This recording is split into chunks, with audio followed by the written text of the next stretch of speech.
नमस्कार मित्रांनो, तुला शिकवीन चांगला धडा 31 ऑगस्ट प्रोममध्ये चारुशी न बोलता अधिपती निघून जातो.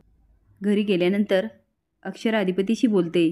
तो मास्तरीबाई, जोपर्यंत आईसाहेब सापडत नाही ना तोपर्यंत असंच होणार बघा. खरंच, अक्षरा म्हणते, आपण इतकी लोकं कामाला लावली, तुम्ही प्रयत्न करता, मी प्रयत्न करते मॅडमला सापडण्याचा. त्या नक्की सापडतील, तुम्ही काही काळजी करू नका. पण अधिपती मात्र खूप अपसेट असतो. अक्षरा म्हणते, अधिपती तुम्ही विश्वास ठेवा, अहो भुवनेश्वरी मॅडम नक्की सापडतील. आता अधिपती जातो आणि भिंतीवर त्याचा आणि भुवनेश्वरीचा जो फोटो असतो त्याकडे बघत राहतो.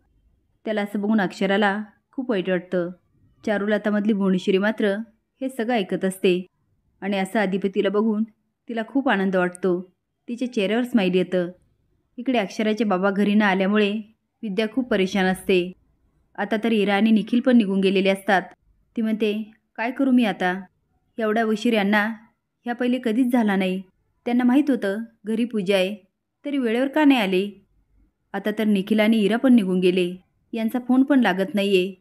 आता यांना शोधायला मी कुठे जाऊ आणि कोणाला पाठवू? मी अक्षराला फोन करू का? नको नको, तिच्या घरी पण पूजा असेल. पण तिला मात्र राहून राहून सारखी भीती वाटते. ती आता विचार करते, नाही, मी अक्षराला फोन करतेच. अधिपती आणि अक्षरा नक्कीच यांना शोधतील. चंची घरी येते आणि आदळपट करते. दुर्गे म्हणते, चंची म्हणते, बघ ना मम्मी, ती मास्तरडी तिथे पण तडफडली आणि सगळ्या प्लॅनचीच वाट लावली. नाहीतर तो अधिपती आता दवाखान्यात पडलेला असता, नाहीतर फोटोत लटकत असता. दुर्गे म्हणते, अगं ती मास्तरडी नको तिथं तडफडती. चंचे, असंच होत राहिलं ना आपलं काय खरं नाही.